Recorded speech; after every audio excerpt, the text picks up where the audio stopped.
12년째 지금 짓고 있는.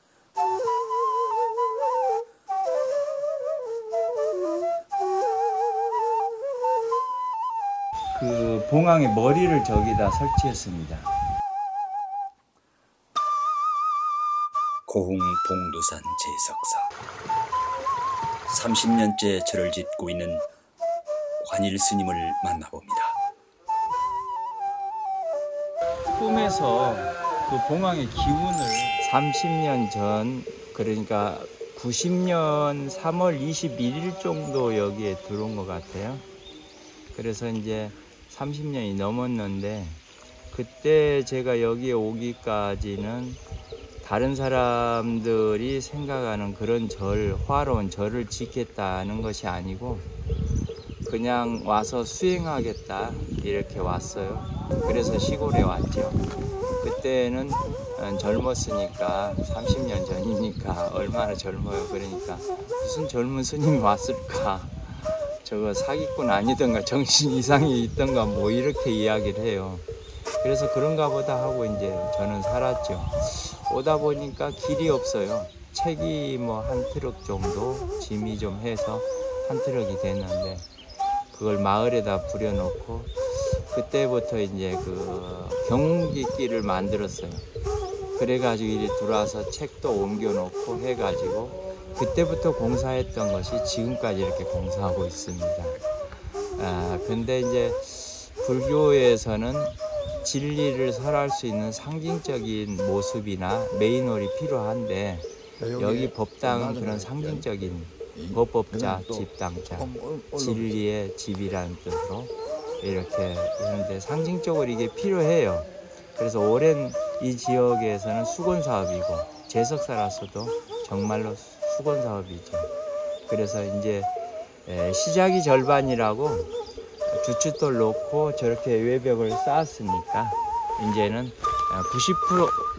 90% 100% 중에서 50%는 벌써 된 것이다, 이렇게 그렇게 됩니다. 그 다음에 저기 저기 대웅전 대들보가 들어와 있고, 또 각재가 들어와 있고, 또 기둥이 들어와 있습니다.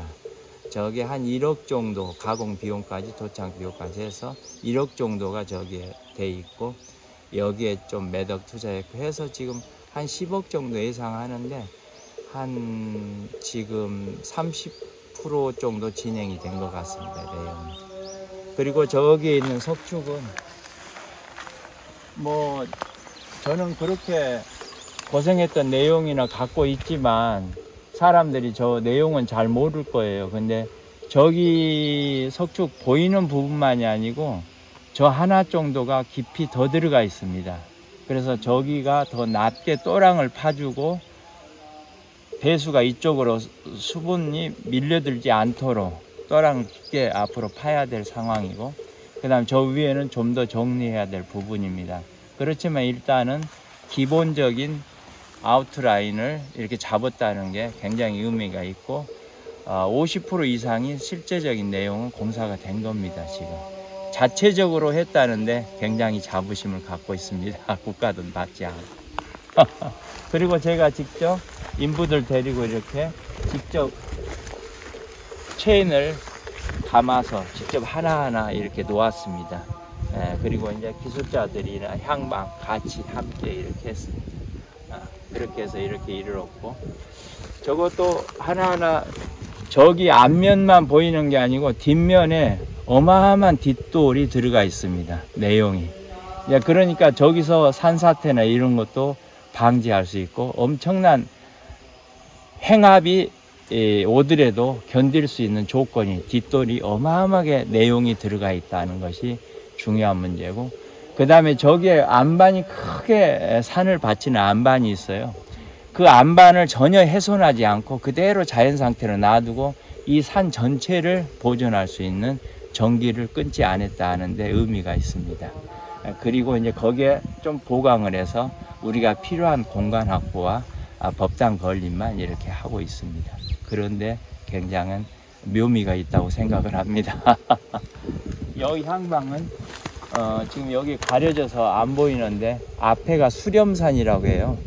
수렴산인데 사신도에서 자총룡 우백호 남주작 북현무 주작의 앞부분을 안산이라고 책상 안자 써서 자기 안산이라고 이렇게 이야기하는데, 안산이 모양이 좋고 보기 좋은 쪽으로 향방을 맞춰서 이렇게 쭉 지금 건설 시공을 해가고 있습니다. 법당 건립을 해가고 있습니다.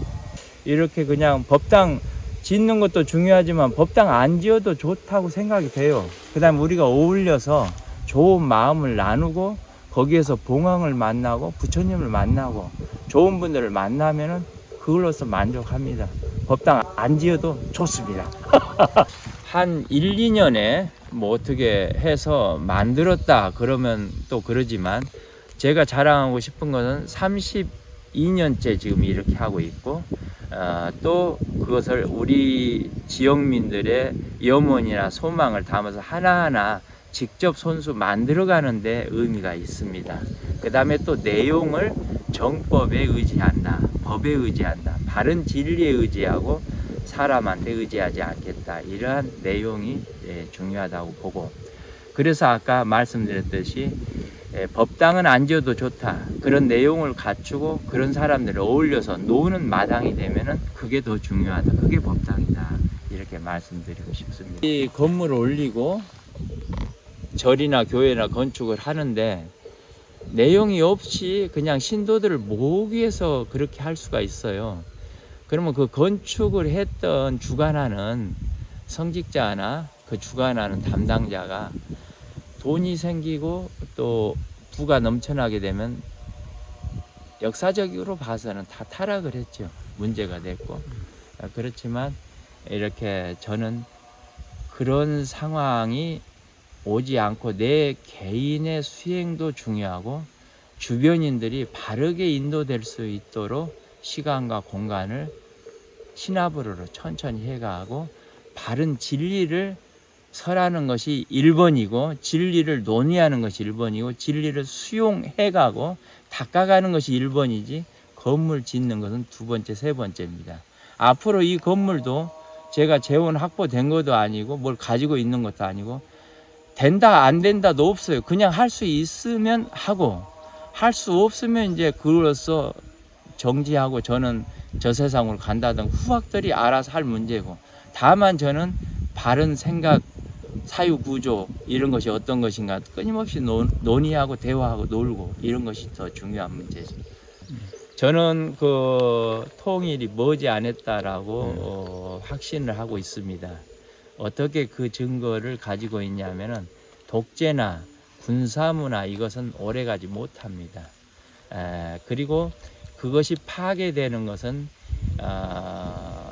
정권을 가진 자들끼리 서로 교환해서 그 나라를 세우고 이렇게 하는 게 아니고, 요즘은 대중화된 매스 커뮤니케이션을 통해서 SNS를 통해서 정보를 공유하고 대화하기 때문에 그 대중의 힘은 총칼보다도 더 위력이 셉니다. 그래서 무는 무보다 강하다는 소리가 그런 까닭에 있다고 봅니다.